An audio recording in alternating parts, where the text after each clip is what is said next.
Is everybody ready? CNET, are you ready? Okay.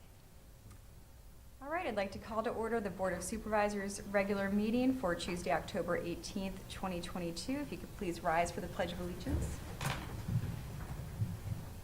I pledge allegiance to the flag of the United States of America and to the republic for which it stands, one nation, under God, indivisible, with liberty and justice for all.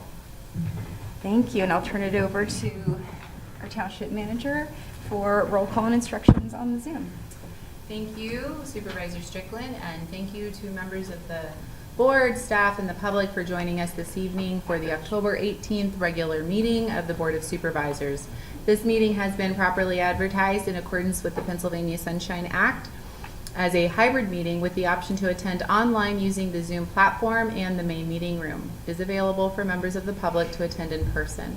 If you are joining the Zoom meeting tonight as a resident and wish to speak on behalf of an agenda item, please say your name, municipality of residence, and the topic you wish to speak on when Supervisor Strickland calls on you. Prior to commencing the meeting, I have a few short procedural items to cover. First, members of the public attending using the Zoom platform are asked to remain muted during the meeting to prevent any ambient noise from disrupting the meeting. If a member of the public is acknowledged by the chair, they may unmute their microphone for their question or comment. Secondly, board members are asked to indicate their name when motioning or seconding a motion so that the minutes may accurately reflect the action taken. And finally now, a roll call of the Board of Supervisors will be taken to ensure that all members can hear and interact using the Zoom meeting platform. Please indicate that you are here when your name is called. Ms. Denini? Ms. Stevens? I'm here. Ms. Strickland? Here. Mr. Thompson? Here. Ms. Williams?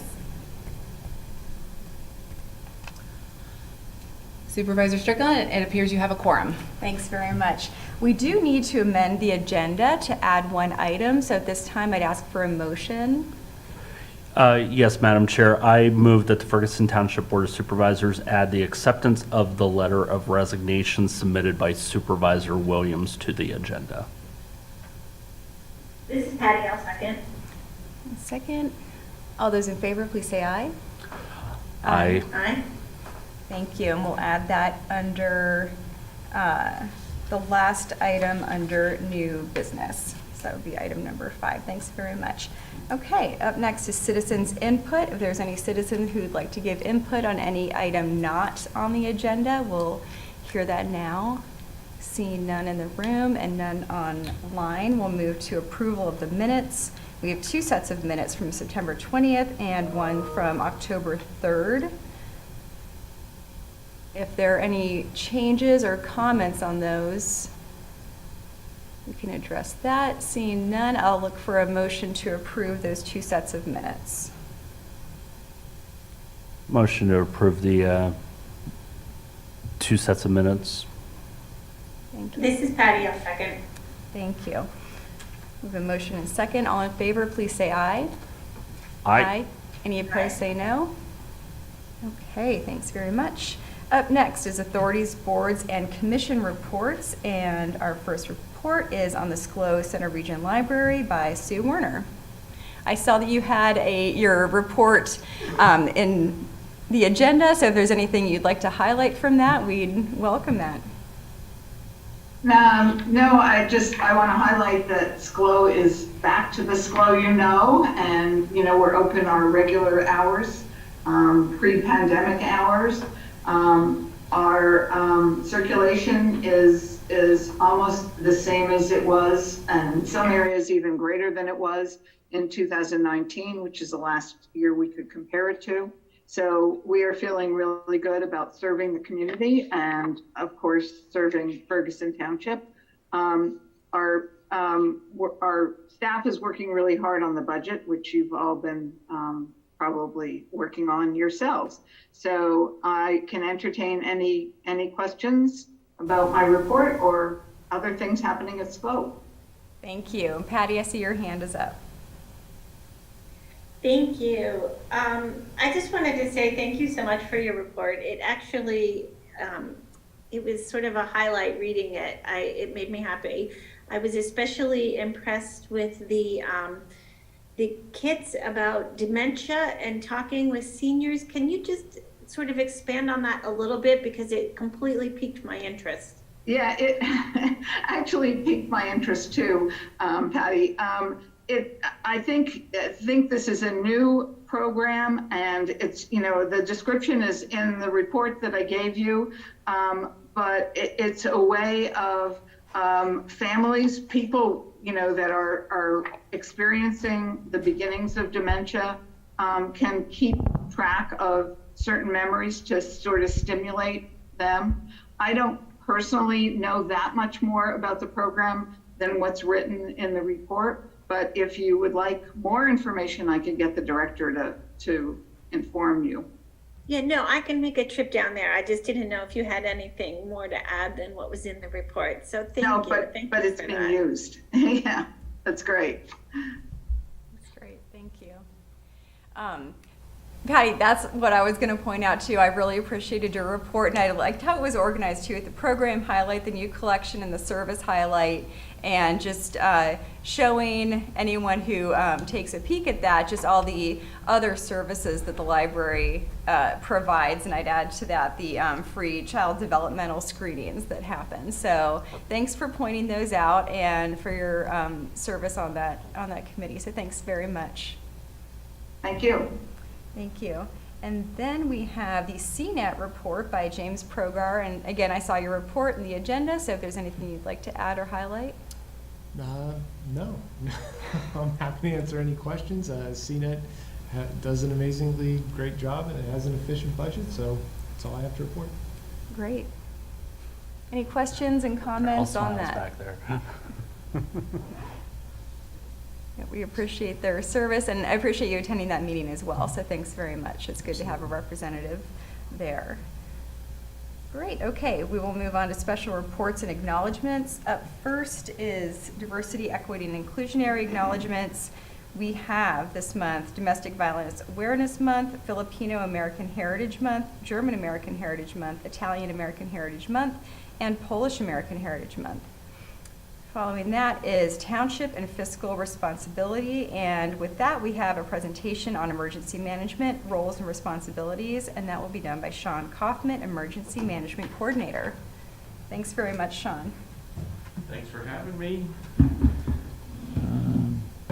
Your manager and I had a conversation a few weeks back about coming in and just doing a short presentation about our program and some of the roles and responsibilities for a elected official during a time of emergency.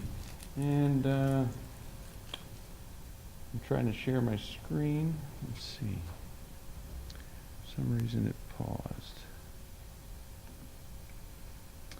But while we're getting that worked out,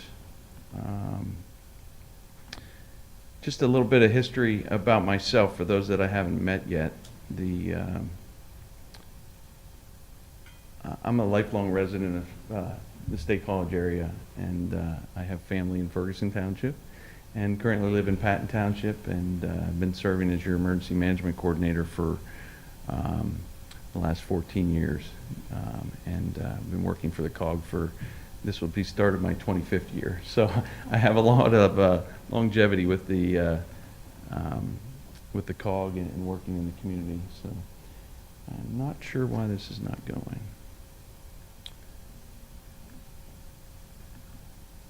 So there it is. Thanks for your patience. No problem. All right. So, gonna get some of the technical difficulties worked out here. There we go.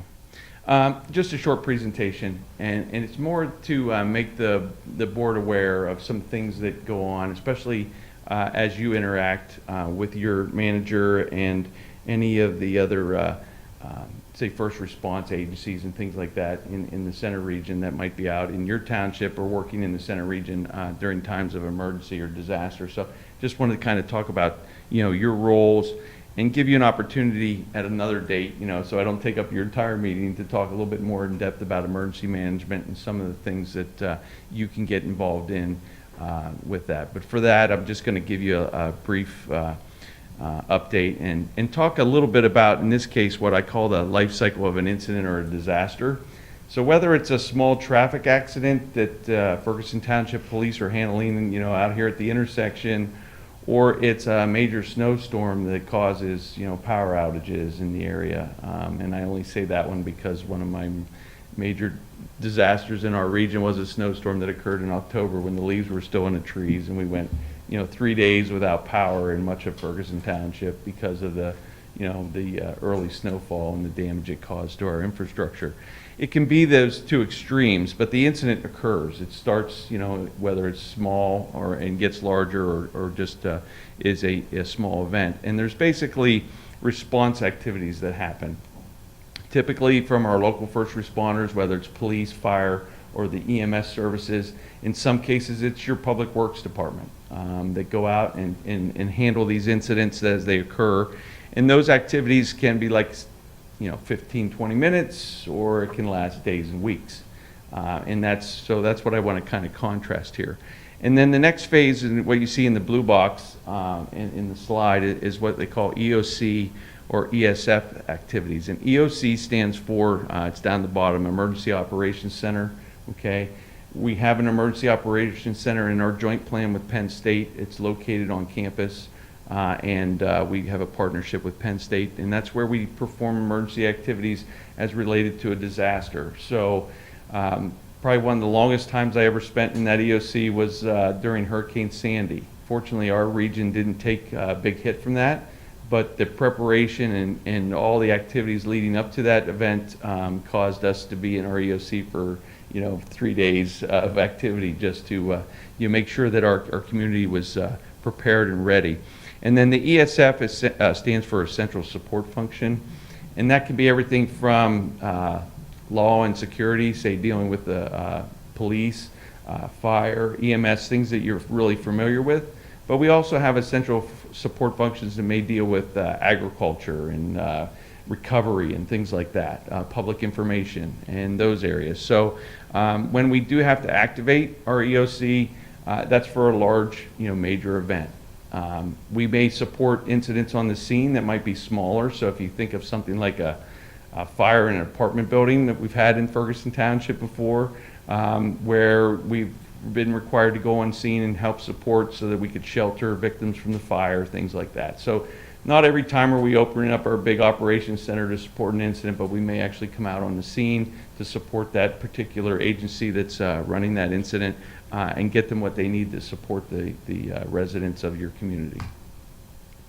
The next block talks about continuity activities, and that's basically as we get into a larger incident, to make sure that we have, say like for tonight, you had to make sure you had a quorum for your meeting, right?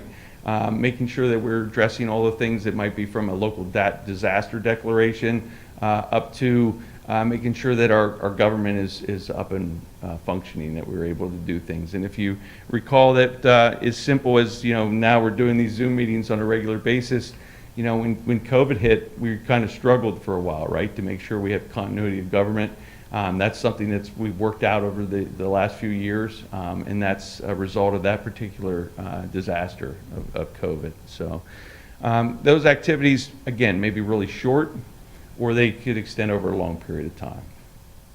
And then the last one that a lot of people take for granted are recovery activities, and those activities are the things that get our community back to what we consider a new normal.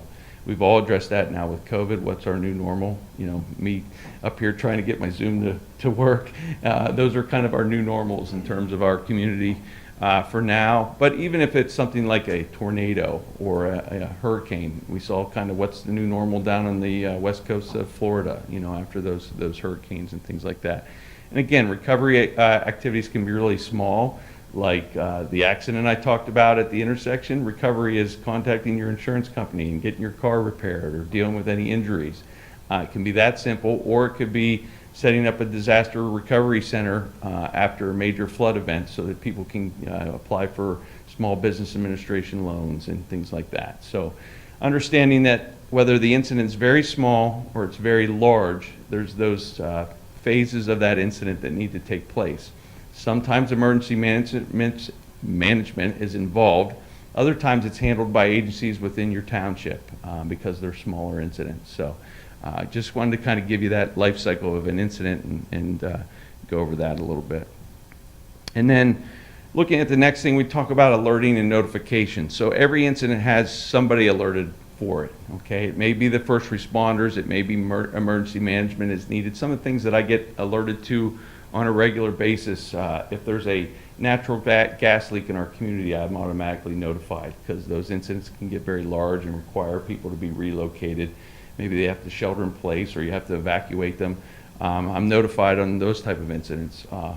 We may get notified of a fire in a building, you know, so that we can come out and help with those type of things. And unfortunately, we get notified of, say, active attackers and things like that so that we can support those incidents. And in most cases, that initial incident response is handled by your local first responders. We have we're very fortunate in this community that we have a great network between police, fire, EMS, and even our public works departments. We work well together across municipal lines. It works out really, really well. So we're fortunate for that. As an incident gets more complex and expands over time, emergency management and what we call our EOC staff, that Emergency Operations Center staff, get activated. In the case of our community, our programs are strategically overseen by the managers, okay? In that group, what we call the EM Council or the Emergency Management Council. So there's the 6 Center Region municipal managers, the Executive Director of COG, a representative from Penn State, and then an elected official. And the elected official that sits on that is the Vice Chair of COG, okay? So that makes up the Emergency Management Council. And they're basically the oversight of the emergency management program. As activities go, you may be familiar with what we have as our contingency fund. If I need to spend money for life safety issues, I have the authority to do that. But if it's for something that's not related to life safety, I have to get the manager's approval to kind of, you know, move forward before we act. And they would probably be reaching back to the elected officials to get that kind of thing approved. And that goes to speak then the next level is the elected officials. At the end of the day, who's responsible for your municipality? It's you as an elected official. So making sure that you're part of this process, and that's what I kind of want to explain is kind of how you fit into that in your roles. I gave you a what I call the elected official task book, and within that task book is some real general information. But for those that are maybe new to the board, or from what I'm hearing, maybe another new person coming up, you may have a opportunity to look through here so you can understand kind of what your roles are. And really one of the things I want to emphasize is that during any kind of emergency or disaster is you need to take care of your family first, okay?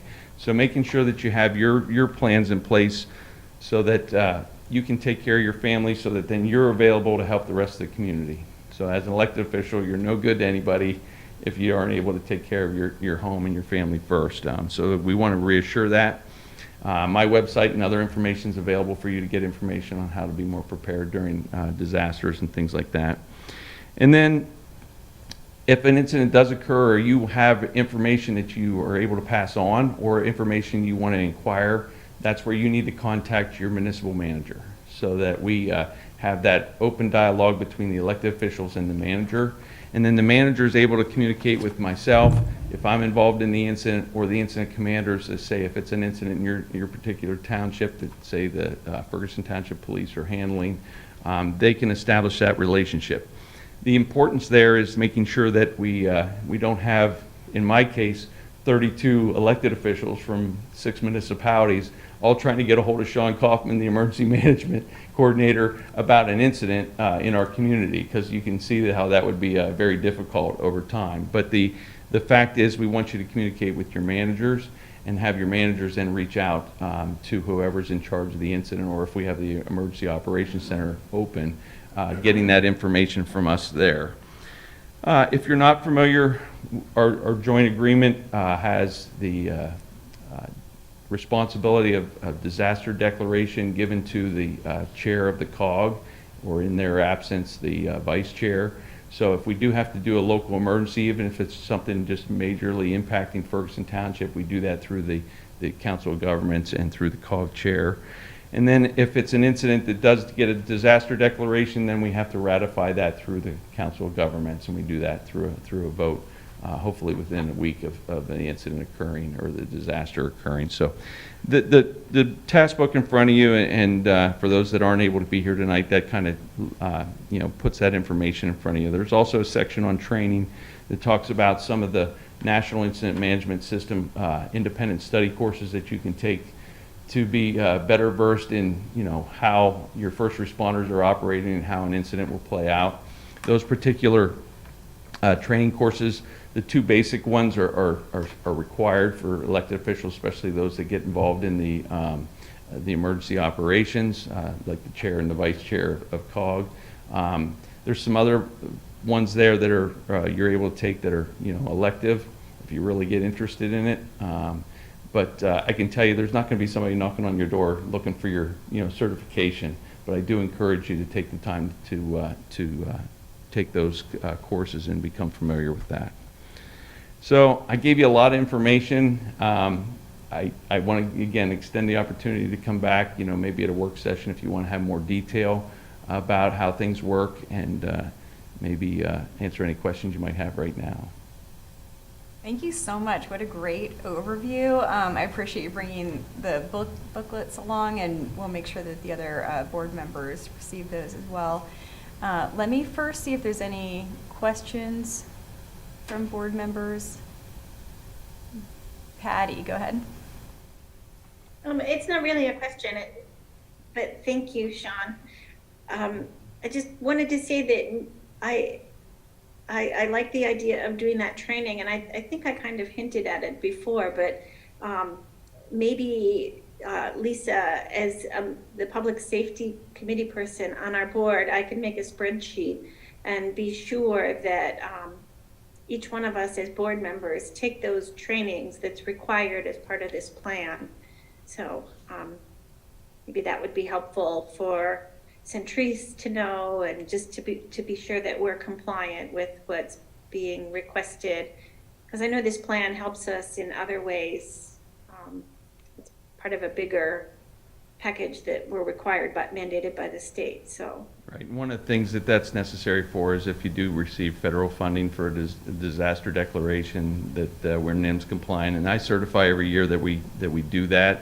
Again, because of our transient nature of our elected official boards, it's really hard to kind of keep up with that. So we just put that information out there, ask you to take it at your leisure, and get as much information as you can. So I appreciate that, Patty, in terms of getting that kind of rounded up. We used to have to do an annual report and track everybody in the entire region. Fortunately, I don't have to do that anymore. Well, yeah, that'd be great, Patty. I think that'd be really helpful for all of us. So thank you for offering that. I see Sergeant Hendricks has his hand up. Just want to quickly say thanks, Sean, and echo how much we are lucky to have the relationships we have in Center County with all the EMS. So thank you very much for doing that.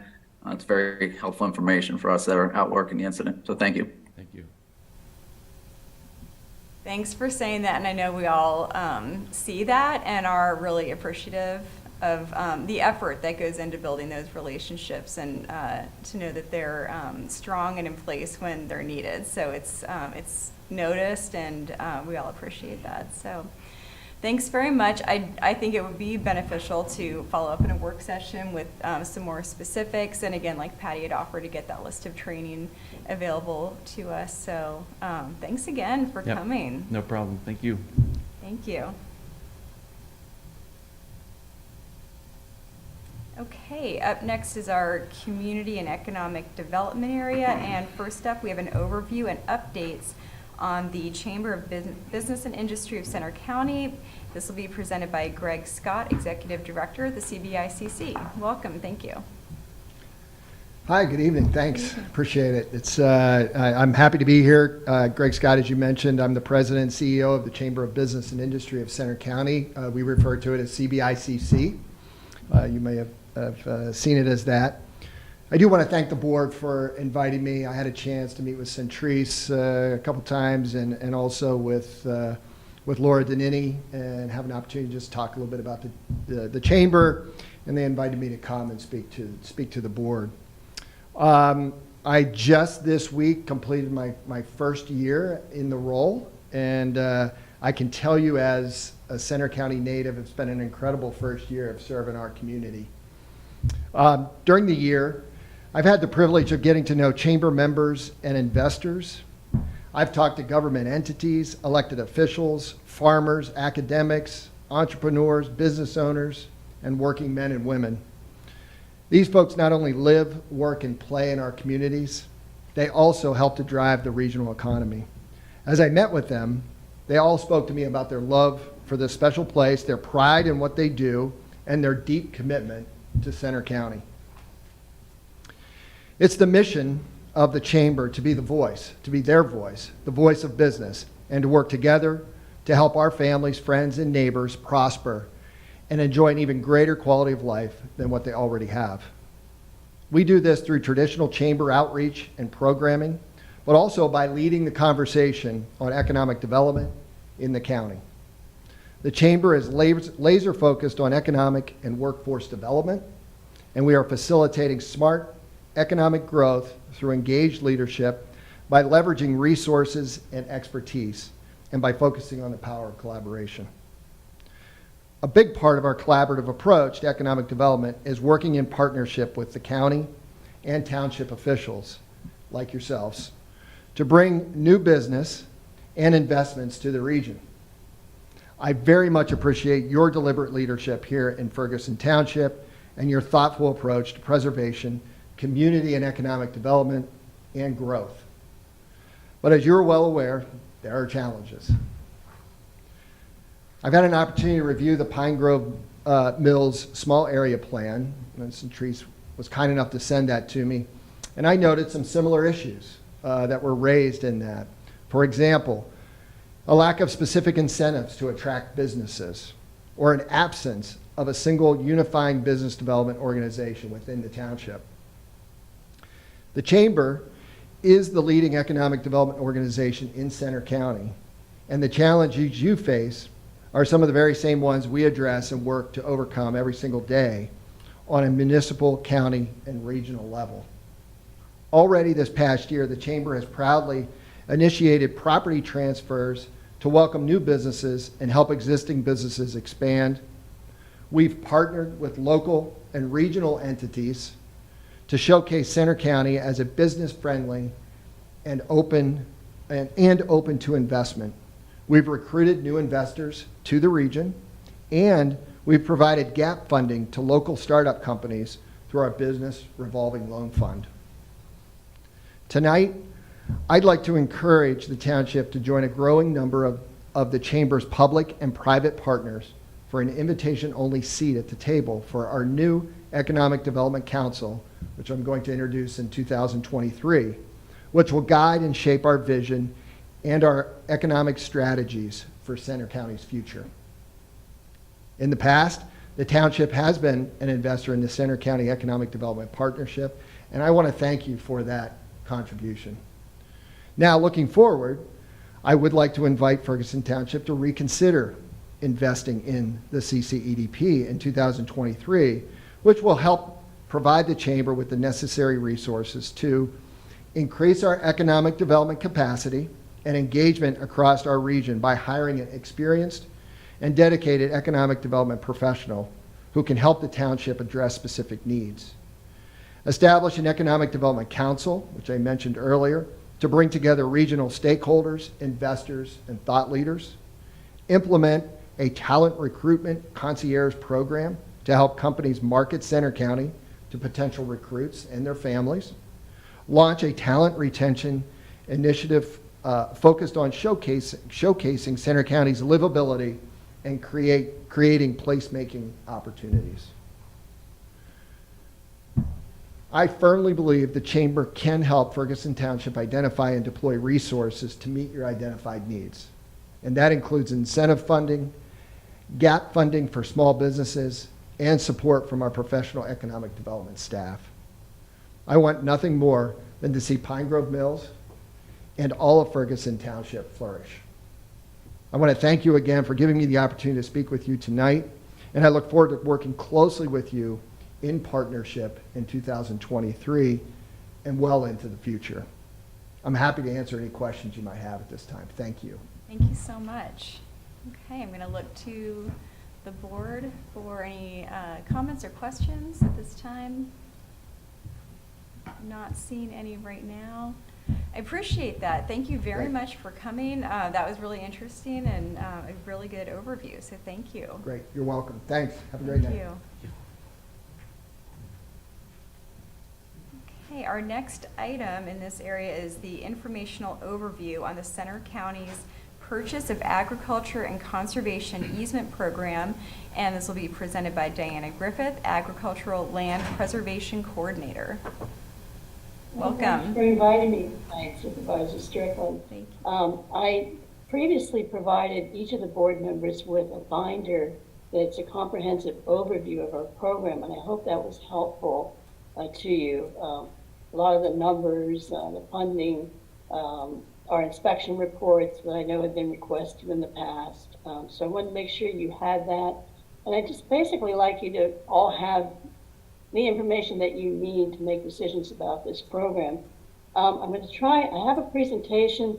I'm going to try to walk you through it quickly. I don't want to take up too much of your time. I can provide it to you afterwards. But let me see if I can share this. Let's see. All right, here we go. All right, can everyone see that? Yes, we can see that. Thank you. Okay, good. All right.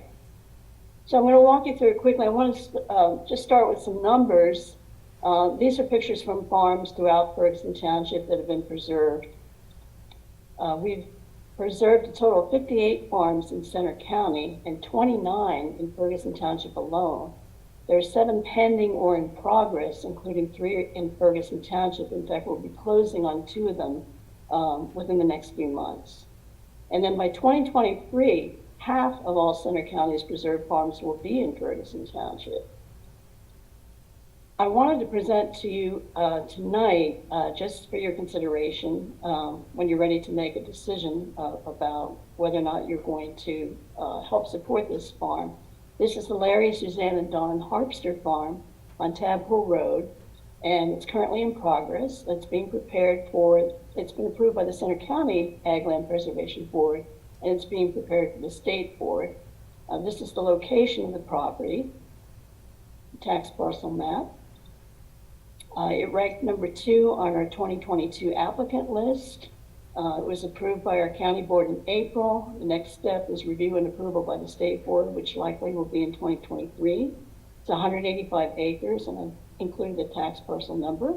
And as I said, I'm happy to share this with all of you so you can look at it in more detail after the meeting. This is one of those where we have a purchased easement area of 95 acres of building and tillable site acres and 7 acres of pasture for a total of 102.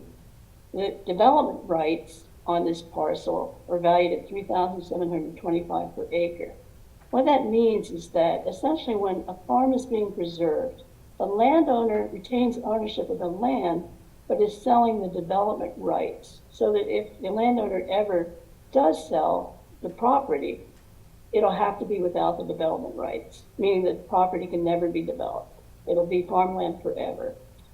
The landowners have accepted the appraiser's offer at $379,950. There's also a donated easement area where they're actually donating the development rights to their 83 wooded acres. This will keep all the woodland in the easement along the prime farmland. They just won't be paid for it, so it will have a donation value. So the total easement will be 185 acres. Here's the pictures of this parcel. So a funding scenario for this farm would be that Ferguson Township would commit to $150 per acre. That's generally what the township has committed in the past. It would be a total of $15,300 for the 102 acres, or 4.3% of the total. Center County would commit to $50,000, and the Commonwealth would commit to $314,650. And with this contribution, the township would have joint ownership and stewardship of the Harpster's development rights, along with the county and with the Commonwealth, just like you do with all of the other preserved farms in Ferguson Township. The farm is contiguous to the Harpster and Cooper farms that were preserved in 2021, so it's surrounded by other restricted land. This is the site evaluation that we did to determine its score, and you can see in red the other restricted farms around it. This will be the third farm that Larry and Sue Harpster have preserved, and the second farm that Don Harpster will have preserved. The farm has met all of our program requirements, conservation plan, recorded ASA enrollment in 1989. And I just want to just highlight why it's important, why the county's requesting your continued financial support for the program, and specifically for the Harpster Farm.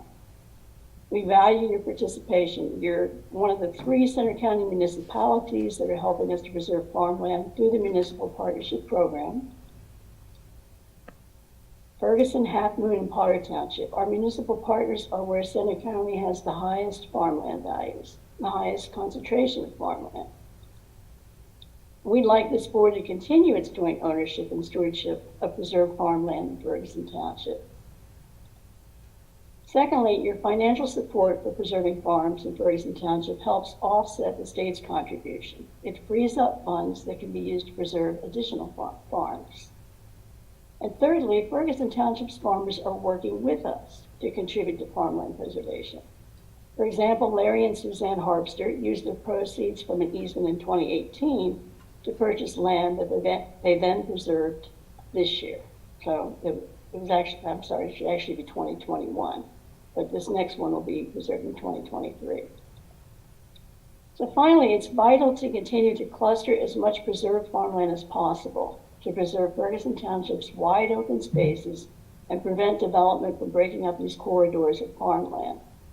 The Harpsters have joined with their neighboring preserved farm landowners in creating restricted land corridors through Tadpole Road, Shingletown Road, and Whitehall Road. This is a map of all the preserved farmland in Center County. Those in red are the purchased easement, and PACE refers to the Purchased Agricultural Conservation Easement Program. And here's a close-up. You can see all of the preserved farms highlighted in red in Ferguson Township, how they're clustered together. This is one of the key ways that we stem development. So with 29 preserved farms and soon to be 32 and 4,209 preserved acres, Ferguson Township is home to about half of the preserved farms in Center County. That's your legacy. Now, I want to talk a little bit about the township's history of prioritizing farmland preservation. Originally, as I said, you agreed to support farmland preservation with $150 per acre. The board at that time determined that because each farm's appraisal would be different, it would be most fair to offer a contribution per acre rather than a percentage of the appraised value per acre. For many years, the board set aside farmland preservation money in a separate fund of $25,000. This amount would accumulate until a farm or two in Ferguson would score high enough to qualify for a conservation easement purchase.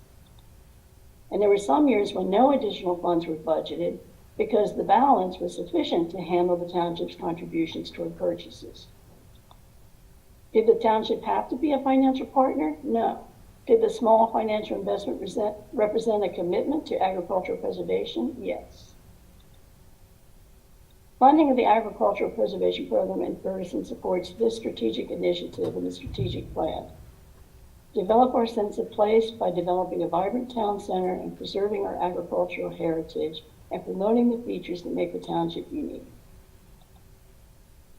I'm going to talk a little bit about funding by the Commonwealth and the county, as well as the 3 municipalities. The Commonwealth funds the program through a 2-cent per pack tax on cigarettes. Generates approximately $20 million a year for the program. The county contributes matching funds to the PACE program annually. We also use interest collected from clean and green property conversions. So in January of each year, our Board of Commissioners certifies our available funding with the State Bureau of Farmland Preservation. This amount includes the $80,000 that the county budgets, the amount of interest collected from the clean and green property conversions during the previous year, and any municipal contributions that are committed. And this certification is used in part to determine the state's funding allocations to each county. So when the municipal contributions figure into the amount certified, the state can allocate greater funds accordingly. The greater the county match funds that are certified, the greater the state match. And that's what we refer to as leveraging available funds so that we can preserve even more farms than otherwise possible.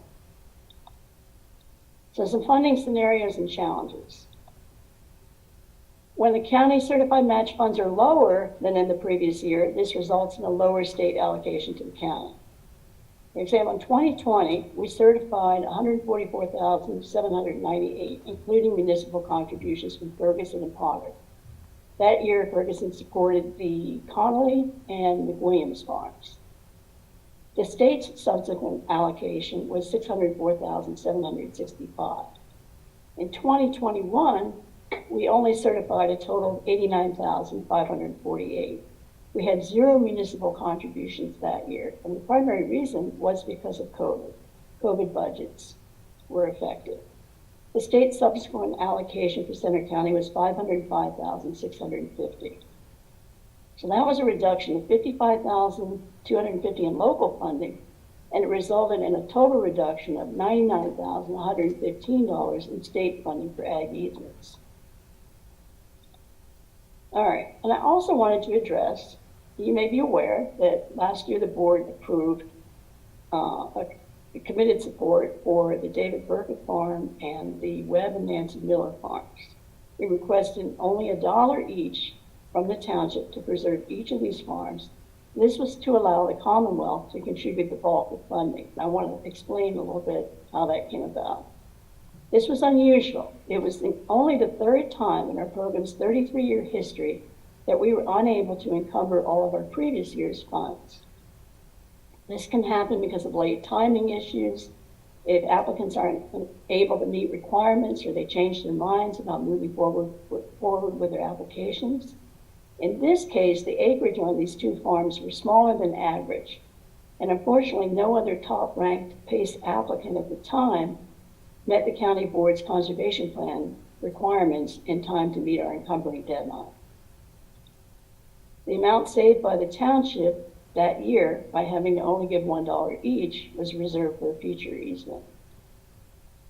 While those unused funds were lost to Center County, they will be redistributed to farmland preservation programs and land trust in other Pennsylvania counties in the coming year. This ensures that when circumstances dictate that encumbered funds will be lost, they will not be lost entirely. And the 4 top-ranked applicants that we are processing at this time have all met encumbering requirements for 2021 funds. It's vital that we continue to process as many top-ranked applicants as possible each year to ensure that none of our available funds goes unused. So I'm happy to take questions. As I said, I'm happy to send the entire presentation to you. I hope the binders were helpful, and if there's a question I don't know the answer to, I'm happy to get it for you. Thank you, Diana. Thanks very much for that presentation. Yes, if you could send along that presentation that you just gave that included the information on the Harpster farm, I think that'd be helpful when it comes time to have that discussion. I'll be here. Yeah, that would be really helpful for us, so I appreciate that. And then I'll look to the board if there are any questions or comments at this time. And I'm not seeing any. Thanks so much for that You are Appreciate most you coming. welcome. Happy to answer any questions that you have as a follow-up. Thanks very much. Appreciate it. Yes, thank Thank you. you. Thank you, Diana. Nice to see you again. Nice to see you, Jeremy. Have a good evening. Thank you, too. Okay, and we will move on to COG and Regional Committee reports. Under COG Committee reports, up first is the Joint Facilities Committee and Center Region Parks and Recreation meeting. I know Laura attended that. Patty, I don't know if you wanted to add anything beyond what's included in the agenda on that meeting. And if not, we can move ahead to Climate Action Sustainability Committee. Jeremy? Yes, thank you, Madam Chair. So I met with the Climate Action and Sustainability Committee on Monday, October 10th. We looked at the Regional Refuse and Recycling Customer Survey. We were reviewing the draft to provide feedback of the survey that will be sent out. They're looking right now at February 2023. The survey will include questions pertaining to refuse collection, recycling, customer service provided by the contract hauler, and community priorities in solid waste management.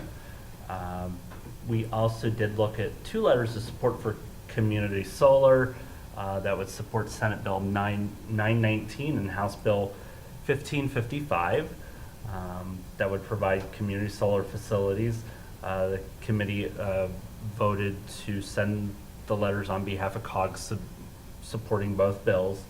A member of the committee did mention about making these letters to support a potential resolution for the Pennsylvania Municipal League and Pennsylvania State Association of Township Supervisors, to kind of get a little more leverage there on letting our elected officials know that this is something that we find important. And then just briefly, it was mentioned on October 3rd that COG and its regional partners hosted an educational event where attendees learned about companies benefiting from using the commercial property assessed clean energy CPACE, a flexible financial tool that to fund energy efficiency, indoor air quality, renewables, or water conservation projects.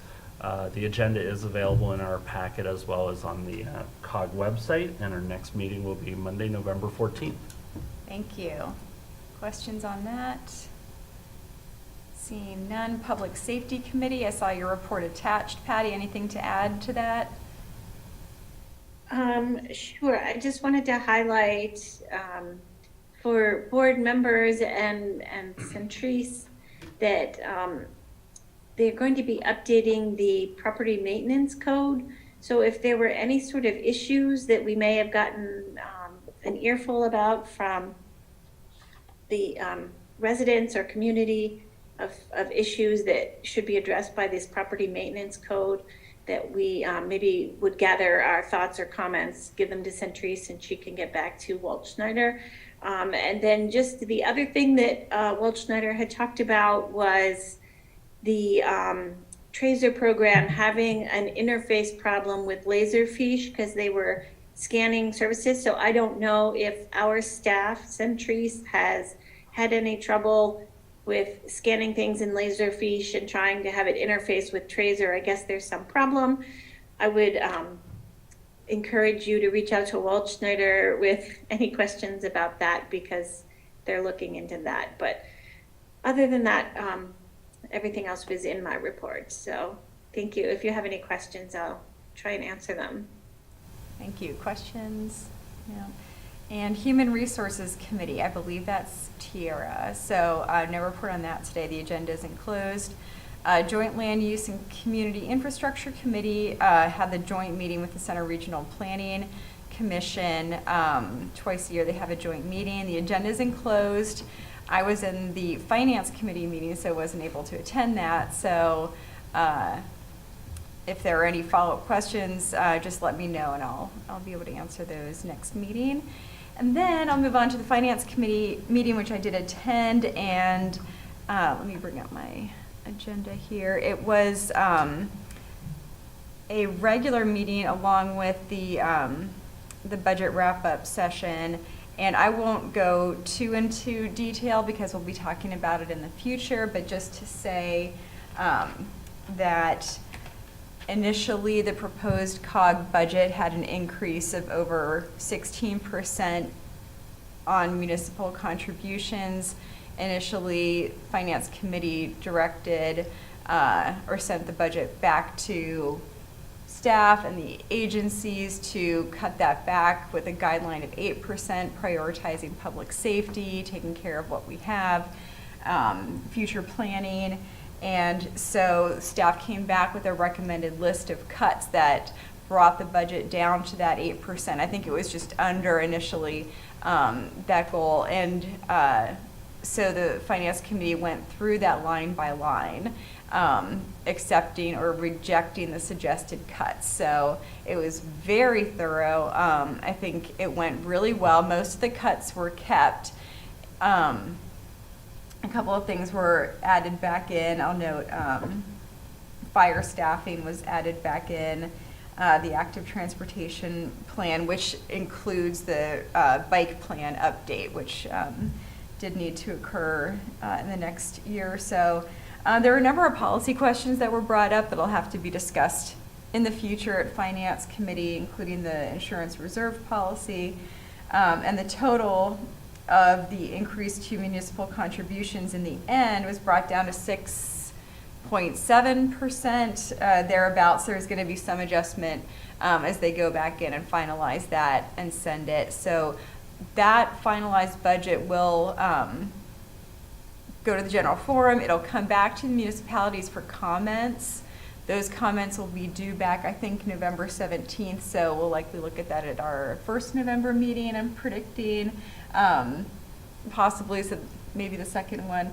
I'm not looking at the calendar, but we will have an opportunity to comment on that as a board before it goes back to get adopted at general forum. So it was a lot of effort on the agency's part and staff at COG to reduce that. And, you know, and thanks to the municipal managers for really helping guide that, you know, pointing out the dramatic increase and how difficult something like that is for each municipality to take on in a single year. So many, many thanks to them for helping in that understanding and really acknowledgement of that increase and how significant it was. So that was that. And I know we're going to get into it a little bit later in another agenda item. So I'll stop there. If there's any questions, I'm happy to answer those.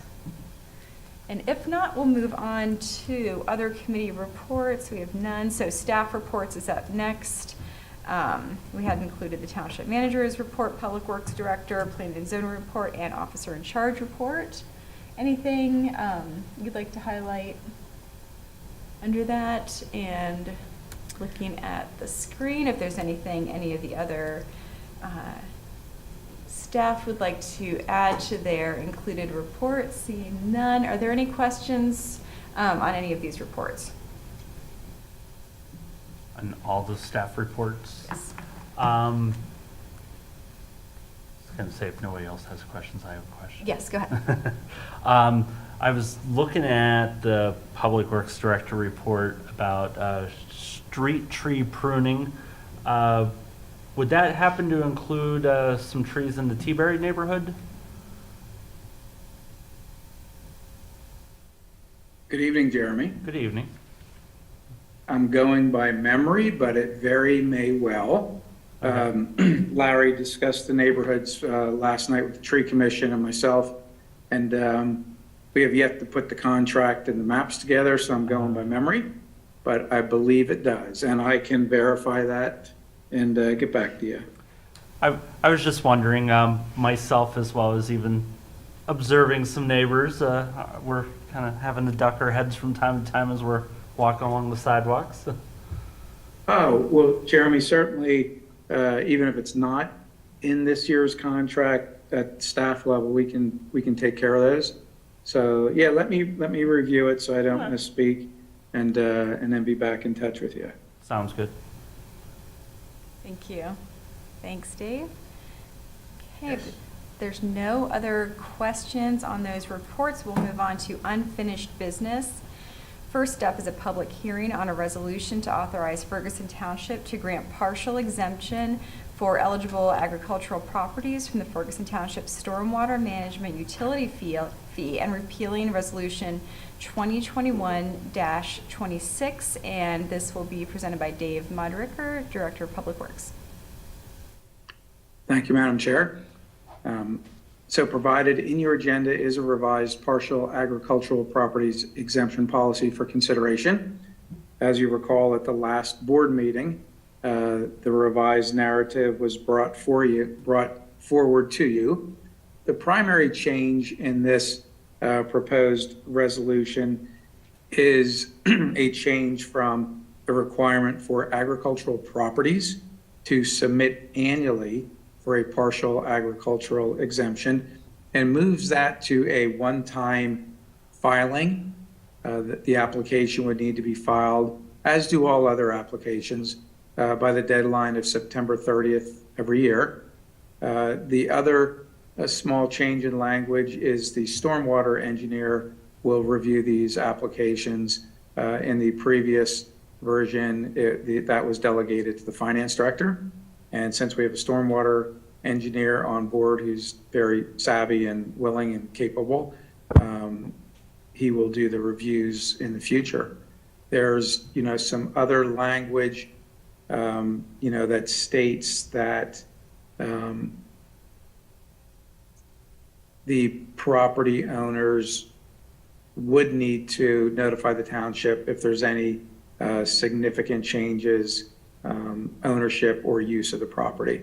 But other than that, it remains intact, with the largest change again to the favor of the agricultural community, and review time with staff, that the applications be submitted once and need not be submitted every year. So what the board's being asked to adopt a resolution to grant a partial exemption for eligible agricultural properties from the township stormwater management utility fee, and repeal Resolution 2021-2026, replace it with this proposed resolution.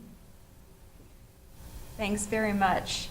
This is a public hearing, so I'll open the public hearing for any comment from the public on this item. Seeing none, I'll close the public hearing and I'll ask for a motion. Yes, I This is Patty. You can go ahead, Patty. Move to approve the motion as read by Dave Modricker and listed in the agenda. Thank you. And I will second that. Thank you. Okay, any other discussion on this item?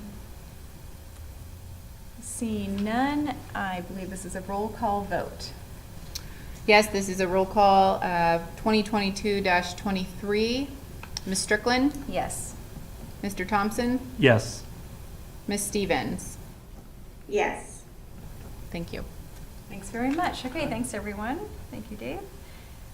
Next up is new business, and first on that is the consent agenda. Is there anything anyone would like to pull from the consent agenda to discuss?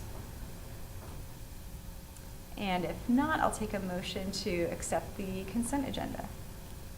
I move that the Ferguson Township Board of Supervisors accept the consent agenda. Okay.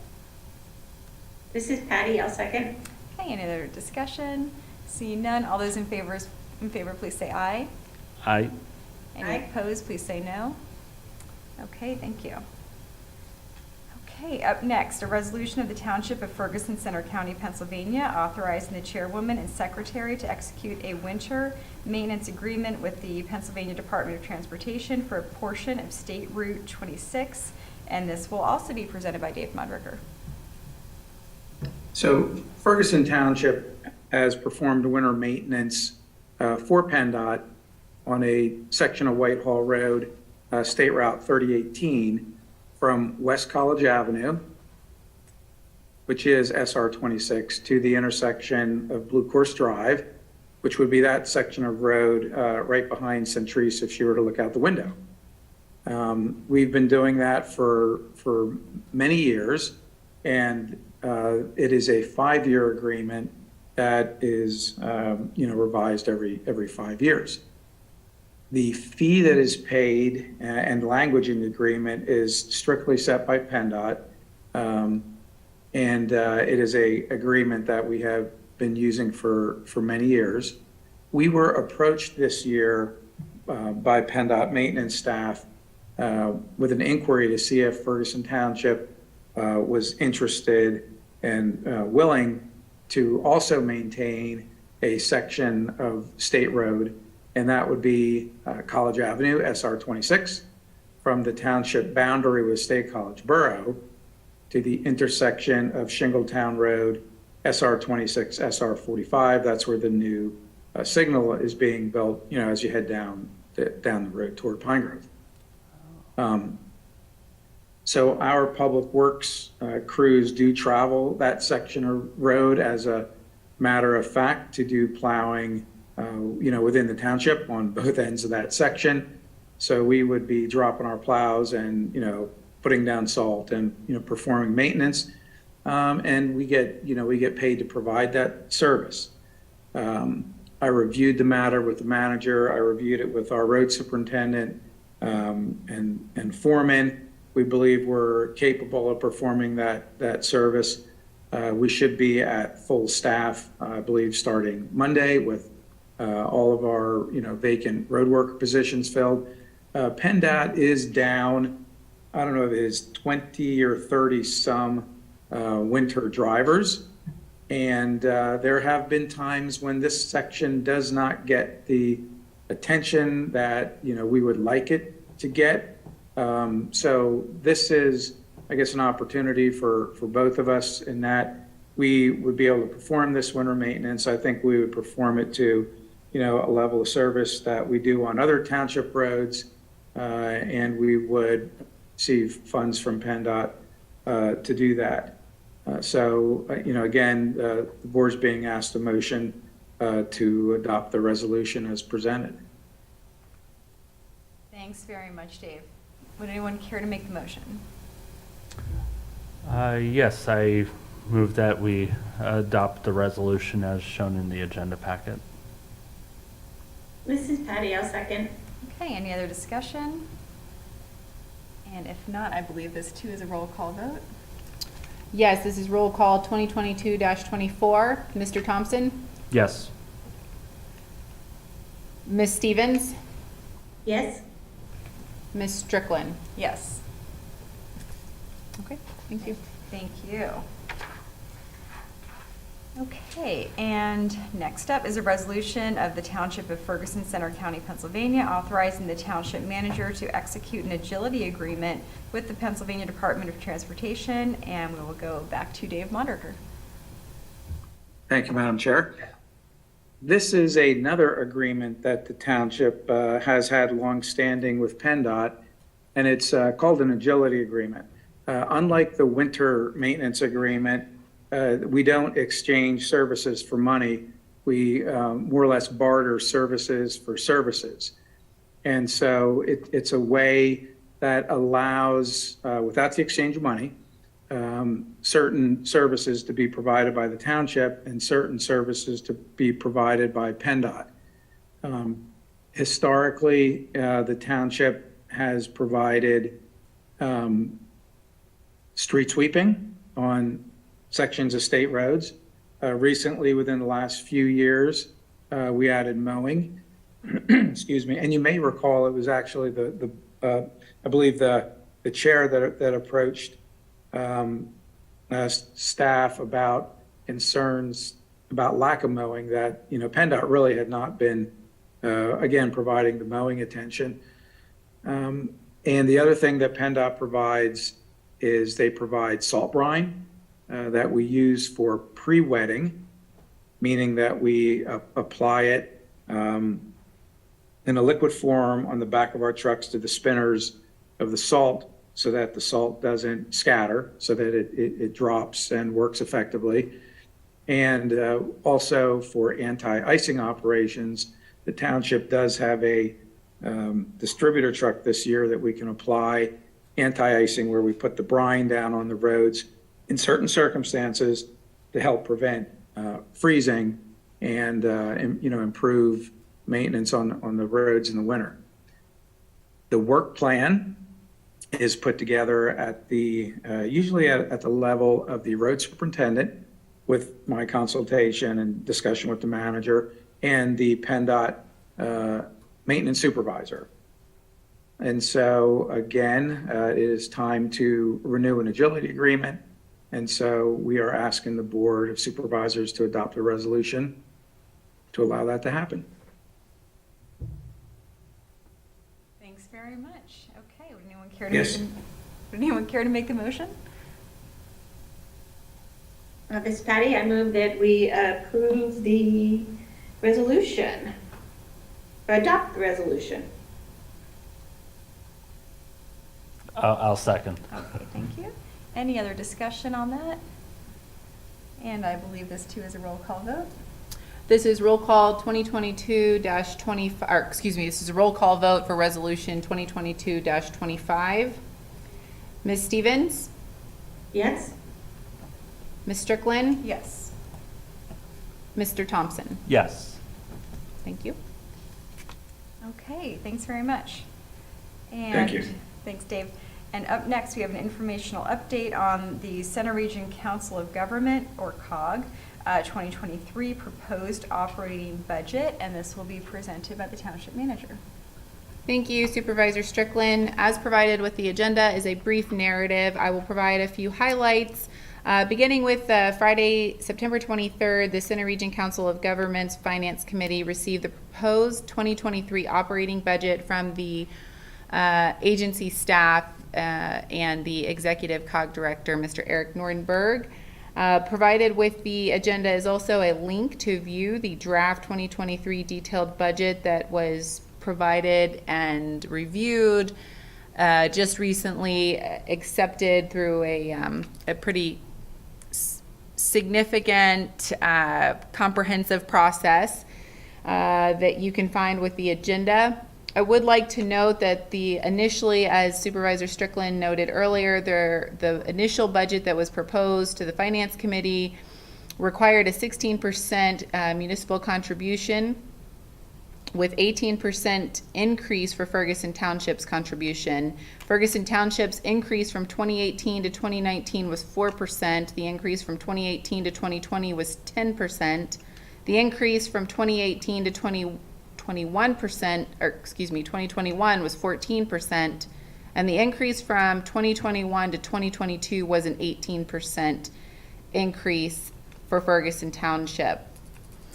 I'll talk briefly, and provided with the agenda, you'll find a budget process that was prepared and presented to COG Finance Committee, which highlights the detailed budget process, which began in August of this year. The Finance and Executive Director began meeting with agency directors to discuss the items in the budget. The agency director, to begin discussing the items in the budget, I believe it was between August 1st and August 21st. Agency directors developed and submitted their draft budget to the Finance and Executive Director for review the first week of September, and the final administrative review of the detailed budget was presented September 17th, presented to the Finance Committee and reviewed. There were sections of the COG budget reviewed and discussed by the Finance Committee, with the initial COG budget session resulting in the COG Finance Committee returning the budget back to the agency directors to request a municipal contribution decrease by 8%. And that was accomplished and most recently accepted by the COG committee at their last meeting on Monday of this week. And that's a very high-level overview. I'm happy to answer any questions to the best of my ability, but of course this is a process that is managed and facilitated by COG. Thanks very much. I think that's helpful as we move forward in this process. We haven't seen the last of this budget. Like I said earlier, it's coming to general forum, and then back here we'll have a chance to really look at where it stands right now, department by department, and then in the future we'll need to have those discussions about where we'd like the finance committee to go in terms of setting that guideline, either an 8% or maybe a discussion on priorities that came up in the executive committee meeting today, really establishing priorities along with some type of percentage guideline to help both the agencies, COG finance staff, and the finance committee know that their decisions are reflecting the intentions and really what of the committees and the agencies and of the general forum. So lots of different policy and philosophical discussions to be had on that. So thanks very much for that. That'll help us moving forward. Anything else? Any other questions on that overview or on the state of the budget or the finance committee meeting? Anything on that?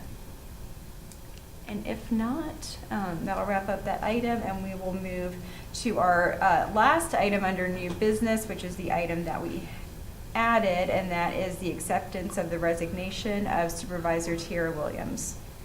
And I'll hand that over if you want to just give a brief. Yes, Supervisor Strickland. Ferguson Township received the resignation letter from Supervisor Tiara Williams with an effective date of November 4th.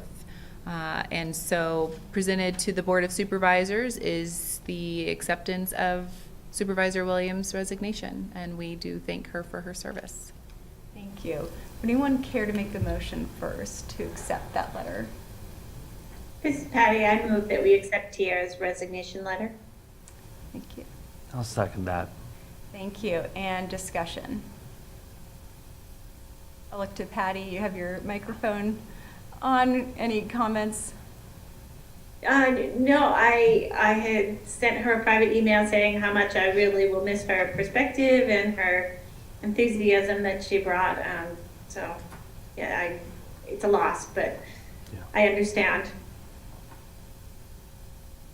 Jeremy? I just wish her the best. It's been great working with her. Yeah, same. Unfortunately, we'll have to regrettably accept this. Yes. I agree with those sentiments. I think Tiara is a great contributor to progress in the township and on this board. Her input will be missed, and I would like to thank her for her time and her service on this board, and wish her the very best in anything she takes on in the future. So we have a motion and a second. All those in favor, please say aye. Aye. Aye. Any opposed, say no. Thank you. Okay, up next we have communications to the board. Anyone have anything to share? Yes, Patty, please. Yeah, thank you. Just one thing, just a couple of concerns or questions. First, I know at the last coffee and conversation, my neighbor had brought up the stop sign at North Allen Street and Aaron Drive.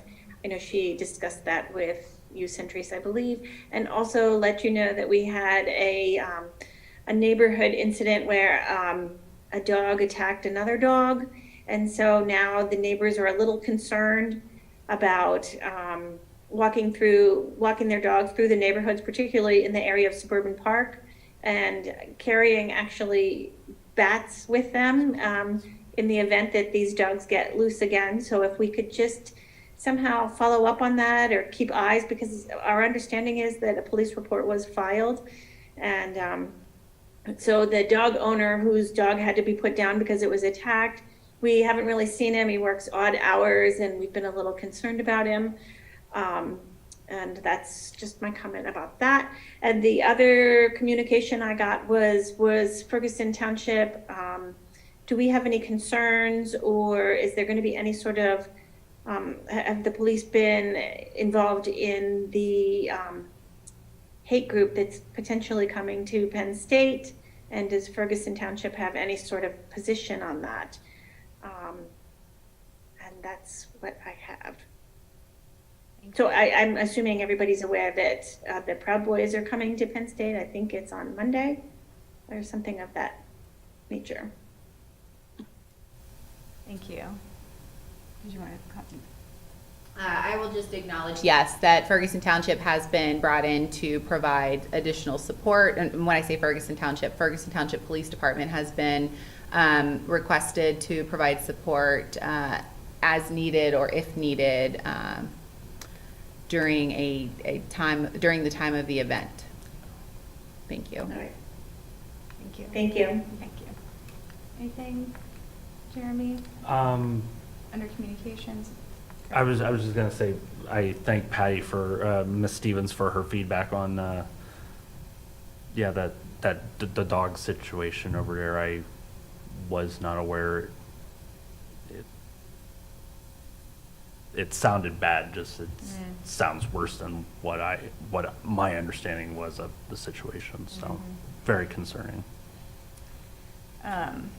Thank you. And I had one communication that was in reference to Homestead Park and just a request to keep the open space there open for the use of the residents, any park users there, to not plant more trees in the large open area so that people can put up whatever it is, badminton nets, whatever it is they want to use there to play. And then I'll just say too, just on that note, the coffee and conversation that was held over the weekend was really well done, and it provides those opportunities like that resident had with the dog bite incident to speak directly with staff. Sergeant Hendricks was there and was able to speak directly with that resident, and it's just such a great opportunity, and that one was particularly well done. It was very, very well attended, and many thanks to staff for putting those together and giving residents that opportunity. It's a really, it's a great thing. So thank you again for that. We have a number of calendar items. I'll just note Election Day, November 8th, and then we have our 2 special meetings on the draft operating budget on November 9th and 10th. And I had not mentioned the executive session. Can I note that now? Is that fine, or can we note it next time? We can note it. If you want to continue the calendar events, we can. That was it. That was all I was going to point out about the calendar. The rest is normal. So we did have an executive session on October 11th on our real estate acquisition. So I just wanted to note that. Anything else? And if not, I'll take a motion to adjourn. So moved. All right, and we are adjourned. Thanks very much. Thank you. Good night. Good night. Good night.